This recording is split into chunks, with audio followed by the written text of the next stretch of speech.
या देश के प्रधानमंत्री हो, भारतीय जनता पार्टी हो, जेडीयू हो, आरजेडी हो या इवन कांग्रेस हो, कई लोगों ने यहाँ बिहार में राज किया और कई लोगों ने अपना वर्चस्व चलाया, अभी तक चल भी रहा है। लेकिन अभी तक बिहार की बदहाली जो है, जो इंडस्ट्रियल स्टेट होना चाहिए, किसी जिला में इंडस्ट्रियल सेंटर नहीं है। जन स्वराज एक नया दल बनेगा और उस दल के बल पे हम लोग विधानसभा चुनाव 25 में फुल फ्लेज में 240 विधानसभा पर लड़ेंगे हम। वो ऐसा नहीं है कि जमीन से उठ कर आया हुआ है, वो गॉड गिफ्टेड है, मतलब परिवार का गॉड, मतलब ये है, गिफ्ट है। उन्होंने मोदी जी के लिए भी काम किया, भाजपा के लिए भी काम किया, जेडीयू के लिए भी काम किया, कई स्टेट के लिए काम किया, लेकिन अब जो है वो बिहार के लिए काम करना चाहते हैं। पनोरमा ग्रुप, जो सोचता है वो करता है। नमस्कार, भारत लाइव देख रहे हैं आप। बिहार में बात राजनीति की हो और राजनीति में जातियां ना आए तो बिहार की राजनीति समझिए अधूरी है। गठबंधन से भी बिहार की राजनीति काफ़ी आगे बढ़ती है। बिहार में यूँ तो कहने के लिए दो पार्टियां जो काफ़ी ज़्यादा सक्रिय रहती हैं, या फिर अगर देखा जाए तो उन पार्टियों के ही चर्चाएं देश भर में खूब होती हैं। बात अगर भारतीय जनता पार्टी की जाए या फिर बात जदयू की जाए या राजद की जाए, अलग अलग पार्टियों में जो जातीय समीकरण बना है, उस जातीय समीकरण के आधार पर ही बिहार की राजनीति आगे बढ़ती है। उनके साथ गठबंधन भी होता है और गठबंधन में दूसरे दल के जो अन्य जातियों के नेता होते हैं वो आकर एक दल को, एक गठबंधन को मजबूत कर देते हैं। लेकिन परिस्थितियां बदल गई, समय बदला और हर जाति के नेता चाहते हैं कि किसी ऐसे पार्टी में रहें जिस पार्टी से हमारे जाति को लाभ हो जाए। बिहार में नीतीश कुमार ने जाति आधारित जनगणना कराई और तब से जो जाति की राजनीति है वो काफ़ी ज़्यादा सक्रिय हो गई है। बिहार में एनडीए गठबंधन तो है ही, महागठबंधन भी है, लेकिन कुछ पार्टियां ऐसी हैं, कुछ मोर्चा ऐसे हैं जो इन गठबंधन में नहीं है, अलग चलते हैं और अलग चल के ही राजनीति करते हैं। बताते हैं कि बिहार में 17 साल बनाम 17 साल में कैसे बिहार को बदला है, बिहार को कैसे विकास की रफ्तार से पीछे ढकेल दिया है, कैसे बिहार विकास करेगा, इस बारे में मोर्चा बनाकर गांव-गांव घूम रहे हैं प्रशांत किशोर। जन स्वराज की हम बातचीत कर रहे हैं। बिहार में जब से जन स्वराज की एंट्री हुई है तब से तमाम जो गठबंधन की पार्टियां हैं या फिर जो दल हैं उनमें भगदड़ जैसी स्थितियां हैं, क्योंकि लगता है कि प्रशांत किशोर बिहार के भविष्य को बदल देंगे। एक मुहिम है जन स्वराज, उस मुहिम में कई जो गणमान्य हैं वो शामिल होते हैं। भारतीय जनता पार्टी एक बड़ी पार्टी है, राष्ट्रीय पार्टी है। जदयू जो बिहार भर में तो है ही, बिहार के बाहर भी अपना पैठ जमाना चाहती है। उनमें से कुछ लोग छोड़ के जन स्वराज के समर्थन में आ गए। उन्हीं में से एक हैं संतोष महतो, अति पिछड़ा समाज से आते हैं और ये भी जन स्वराज के समर्थित हैं। इन्होंने कुछ ही महीने पहले जन स्वराज मुहिम के साथ जुड़कर इनको लगा कि बिहार का भविष्य प्रशांत किशोर बदल सकते हैं। तो क्या वाकई में ऐसा हो सकता है? 24 का चुनाव भी है, उसके बाद विधानसभा के चुनाव भी होंगे, परिणाम क्या होंगे, तमाम विषयों पर चर्चाएं होंगी। सर, जन स्वराज से आप जुड़े हुए हैं, एक मुहिम प्रशांत किशोर लेकर के आगे बढ़ रहे हैं पूरे बिहार भर में, गांव-गांव में घूमते हैं, बताते हैं कि भाई मोदी जी ने क्या किया, नीतीश कुमार ने कैसे 17 साल बनाम लालू प्रसाद यादव की चर्चा करते हैं। तो प्रशांत किशोर क्या करेंगे? सिर्फ भाषणबाजी करते हैं, लोगों को समझाते हैं। प्रशांत किशोर कैसे इस बीड़ा को जो है बिहार जो गर्त में चला गया उसे उबारेंगे?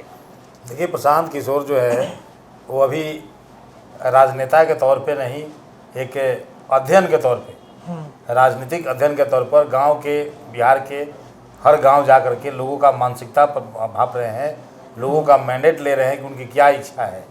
लोगों में जो जन जागरण है उसको जगा रहे हैं कि आपका भला कैसे होगा, बिहार का भला कैसे होगा, देश का भला कैसे होगा। जो 17 साल बनाम 17 साल की जो राजनीति अभी बिहार में चली आ रही है जी, उस बिहार से उभरने का अभी तक कोई, या देश के प्रधानमंत्री हो, भारतीय जनता पार्टी हो, जेडीयू हो, आरजेडी हो या इवन कांग्रेस हो, कई लोगों ने यहाँ बिहार में राज किया और कई लोगों ने अपना वर्चस्व चलाया, अभी तक चल भी रहा है। जी जी जी। लेकिन अभी तक बिहार की बदहाली जो है, जो इंडस्ट्रियल स्टेट होना चाहिए, किसी जिला में इंडस्ट्रियल सेंटर नहीं है, कहीं भी रोजगार सृजन का कोई व्यवस्था नहीं है। अल्टीमेटली ये काफ़ी संख्या में जो पलायन कर रहे हैं यहाँ बिहार के लोग, सीतामढ़ी हो, समस्तीपुर हो, शिवहर हो, मधुबनी हो, पूर्णिया हो, कटिहार हो, मुजफ्फरपुर हो, सारण हो, छपरा हो, गोपालगंज हो, मतलब जो भी हो, सासाराम हो, इधर आप कैमूर हो, भभुआ हो, ये तमाम जो दक्षिणी हो या उत्तरी बिहार हो जी ये सभी प्रायः जिलों के लोग जो है मजदूरी भर करके गुजरात हो, दिल्ली हो, पंजाब हो, हरियाणा हो, चंडीगढ़ हो, कोलकाता हो, मतलब हर स्टेट में अलग अलग स्टेट में जाके अपना वो रोजगार जीवन भत्ता कर रहे हैं। जी जो पढ़े लिखे हैं वो तो ठीक है, बिहार के लोग प्रतिभाशाली होते हैं, अपना पढ़ के चला रहे हैं, लेकिन जो काफ़ी संख्या में जो अगर यहाँ बिहार में इंडस्ट्री आ जाए, उद्योग आ जाए, धंधा आ जाए तो काफ़ी प्लान हो जाएगा और बिहार का विकास होगा।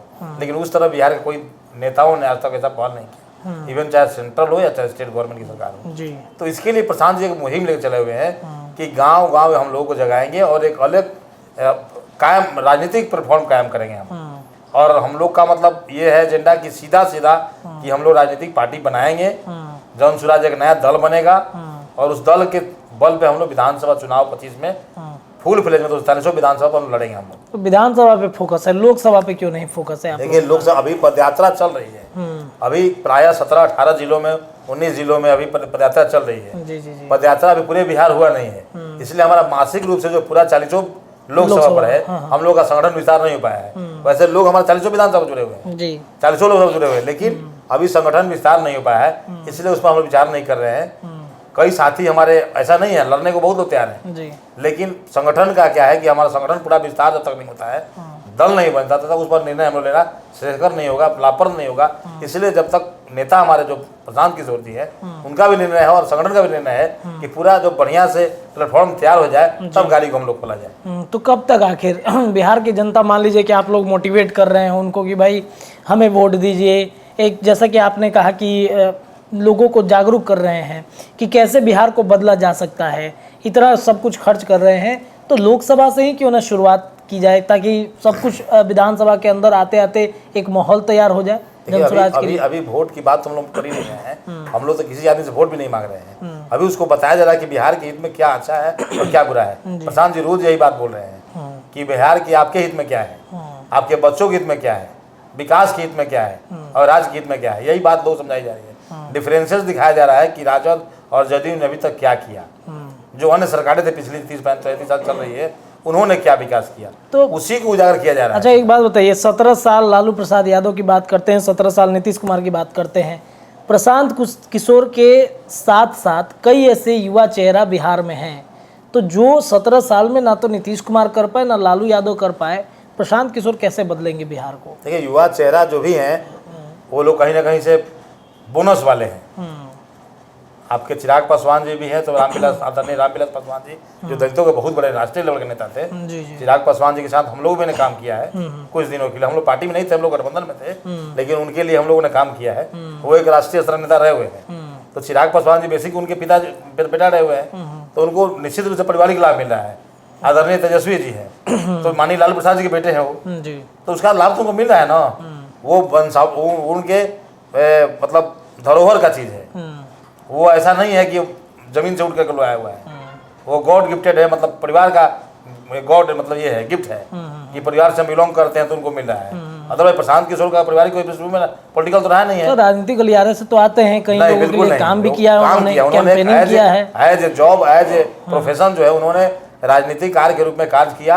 आईटी सेक्टर से बहुत बड़े जाने माने यूएस से आए, पढ़े लिखे अपना सब किए थे, उनके पास अनुभव काफी है जिसमें कायल थे हम लोग उस अनुभव के, और हम लोगों ने बहुत कुछ सीखा है उनसे।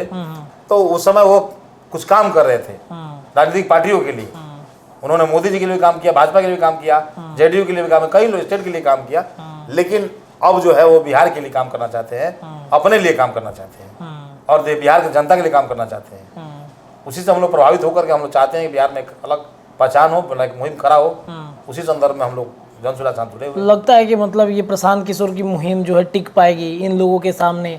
चिराग का अपना एक बड़ा जनाधार है, बात करते हैं अगर तेजस्वी यादव की तो उनको एक बड़ा जनाधार है, अन्य भी कई चेहरा जो है वो बिहार के राजनीति में उभर रहे हैं, तो इस मुहिम को कहीं ये लोग डगमगा तो नहीं देंगे? कहीं चिराग पासवान अपने स्तर से डगमगाए या फिर तेजस्वी यादव डगमगाए? देखिए किसी का राजनीतिक गलियारे में किसी का अस्तित्व नहीं होता और कोई मजबूत नहीं होता। मजबूत लोकतंत्र है, जनता होती है। और जनता किसी को मजबूत बनाती है, जनता किसी को कमजोर बनाती है। समय आएगा जब प्रशांत किशोर पर लोग विश्वास करने लगे हैं, बिहार की जनता। प्रशांत किशोर जी जब अपना बात बोल रहे हैं तो जनता काफ़ी आकर्षक भूमिका उनके पास नजर आ रही है। उनकी जो पदयात्रा चल रही है, जनता का एकदम अलग एक मुहिम चल रहा है उनके साथ में। तो मोदी जी भी बोलते हैं तो लोग प्रभावित हो जाते हैं। निश्चित रूप से मोदी जी बोलते हैं, मोदी बड़े नेता है, प्रधानमंत्री है, तो बोलते हैं प्रभावित, मैं उसमें बात नहीं करता हूँ। लेकिन बिहार के में वो क्या बोल रहे हैं, मुझे उससे मतलब है ना। वो गुजरात में क्या चला रहे हैं उससे मतलब नहीं। बुलेट ट्रेन चल रही है, हमारे बिहार बुलेट ट्रेन तो नहीं चल रहा है। तो हमारे बिहार, हम जो बिहार राज्य से बिलोंग करते हैं, हमारे बिहार के मोदी ने क्या विकास किया, मैं उस पर बात करूंगा। गुजरात स्टेट मेरे देश का राज्य है, मुझे प्रसन्नता है। लेकिन जिस स्थिति से आप गुजरात को देख रहे हैं, जिस स्थिति से हमारे बिहार को भी देखिए। अच्छा, बिना गठबंधन के मतलब आप लोग जी बराबर बोल रहे हैं कि 29 सांसद है गुजरात में, और 29 सांसद गुजरात में है, और वहाँ डेवलपमेंट का एकदम लगातार आप लगाए हुए हैं। और यहाँ जो है आप 40 सांसद है, आपको 39 सांसद, तो फिर आप क्यों नहीं कर रहे हैं साहब? यहाँ भी हर जिला में इंडस्ट्रियल औद्योगिक केंद्र बनना चाहिए, हर जिला में। ऐसा नहीं है कि हर डिस्ट्रिक्ट मजिस्ट्रेट को बोलिएगा सेंट्रल में वो अपना जमीन सर्वे करके दे देगा आपको, बनाइए वहाँ, तो पलायन तो रुकेगा ना। ये होना चाहिए। प्रधान जी वही बात कर रहे हैं। अच्छा, बिहार में लगता है कि बिना गठबंधन के सरकार हम बना सकते हैं? निश्चित, जनता चाहेगी तो क्या नहीं हो सकता है। आप देखिए, जनता चाहेगी। बिहार में देश में कांग्रेस सरकार थी और एकाएक भारतीय जनता पार्टी सरकार आ गई, और फिर अभी लगातार चल रही है। ये जनता चाहे तब न हो रहा है। मुद्दा होता है चुनाव में, जो मुद्दा होता है। अभी भारतीय जनता पार्टी के राम मंदिर का मुद्दा है, अयोध्या का मुद्दा है, राम जी बेड़ा पार करेंगे, वो कर रहे हैं। उसी तरह जनता में विश्वास और जागृति पैदा करें प्रशांत किशोर जी। अगर जनता चाह देगी कि हाँ बिहार में जनता दल को तो सफाया होना तय है, ये सभी जान रहे हैं। जिस दिन जनता दल को सफाया होने जा रहा है, बिहार में कोई राजनीतिक पार्टी नहीं बच जाएगी। तीसरा विकल्प के रूप में वही खड़ा होगा जिसका नाम प्रशांत किशोर है, जिसका नाम जन सुराज है। गठबंधन के साथ? गठबंधन नहीं, हम लोग अकेला लड़ेंगे ना। अकेले लड़ेंगे हम लोग, सिंगल लड़ेंगे। उसके बाद जिसको आना होगा हम लोग साथ आएगा, नहीं आएगा चलिए नेता तय करेगा। अच्छा, एक सवाल ये है कि सारण लोकसभा क्षेत्र से आप आते हैं, आपके बारे में भी खूब चर्चाएं उठ रही हैं कि प्रशांत किशोर ने इसलिए ही ज्वाइन कराया है कि ताकि सारण और तमाम जो क्षेत्र हैं उसमें बीजेपी के या फिर राजद के वोटों को डाइवर्ट किया जा सके। सारण लोकसभा क्षेत्र में आपके नाम की चर्चा हो रही है, क्या लग रहा है वहाँ पे? देखिए, चर्चा सही बात है कि कौन नहीं, राम किसको नहीं बाता। हम लोग भी लड़ना चाहते हैं, लोकसभा कहीं से हो भी हो लड़ सकते हैं, हम लोग लड़ाई भी दे सकते हैं मजबूत रूप से। लेकिन वो लड़ने का नहीं लड़ने का तैयार, हम लोग जिस पार्टी जिस दल के साथ अभी संगठन के साथ मैं खड़ा हूँ, जन स्वराज के साथ, तो उसके नेता आदरणीय प्रशांत किशोर जी हैं। जब तक उनका कोई फीडबैक नहीं आता, उनका निर्देश नहीं आता है कि हाँ साहब लड़ना है, हमारा संगठन है जिला का, जब तक हम लोग राय नहीं करते वहाँ से, तब तक हम कुछ निष्कर्ष नहीं कर सकते हैं कि हमको लड़ना ही पड़ेगा। अगर संगठन बोलेगा तो मैं लड़ूंगा, संगठन नहीं बोलेगा तो मैं नहीं लड़ूंगा। लोकसभा नहीं लड़ेगी, विधानसभा में तो विधानसभा तो लड़ना ही है, लड़ना ही है जी, निश्चित रूप से लड़ना है। चलिए देखिए, तो प्रशांत किशोर की एक मुहिम, और इस मुहिम में 2024 पे फोकस तो है ही, लेकिन सबसे ज़्यादा विधानसभा पे फोकस है। प्रशांत किशोर क्या वाकई में 2025 में बड़े गेम चेंजर के रूप में बिहार के राजनीति में उभरेंगे, ये देखना बड़ा दिलचस्प होगा। फिलहाल इस चर्चा में इतना ही। जुड़े रहिए भारत लाइव के साथ, तमाम अपडेट लगातार जारी है। धन्यवाद। पनोरमा ग्रुप, जो सोचता है वो करता है। अगर ये वीडियो पसंद आई और वह बिहार के राजनीति और बिहारियत से सरोकार रखेनी तो सब्सक्राइब बटन दबा के चैनल के सब्सक्राइब कर ली। ओजे एगो घंटी बा, ओकरा बटन दबा देला से कुल सटीक और मारक खबर रुआ मुफ्त में मिल जाई। अगर रुआ पत्रकारिता के हमनी के नया प्रयोग में सहयोग कर चाहतानी तो ज्वाइन बटन दबा दी। पेटीएम नंबर नोट कर ली 9386816700। धन्यवाद।